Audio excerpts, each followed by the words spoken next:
చేస్తూ మన పంచాంగకర్తలు ఈనాడు చేయవలసిన పనులను ఈ విధంగా చెప్తున్నారు. అబ్ధాది తైలాభ్యంగం, నూతన వస్త్రాభరణ ధారణం, నింబ కుసుమ భక్షణం, పంచాంగశ్రవణం, ప్రపాదానం, రాజదర్శనం, వాసంత నవరాత్రి ప్రారంభం.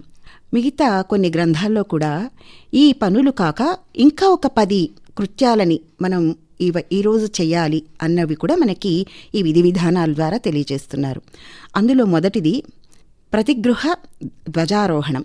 అంటే ప్రతి గృహం అందు కూడా ధ్వజముని అధిరోహింప చేయడం, తైలాభ్యంగ స్నానము, తర్వాత నవవస్త్రాభరణ ధారణం, ఛత్ర చామరాది స్వీకారం, దమనేన బ్రహ్మపూజనం. అంటే దమనం అంటే దవనం అని కూడా అంటారు ఈ ప్రాంతంలో.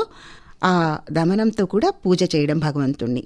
తర్వాత Check the mic and make sure it sound right, boys.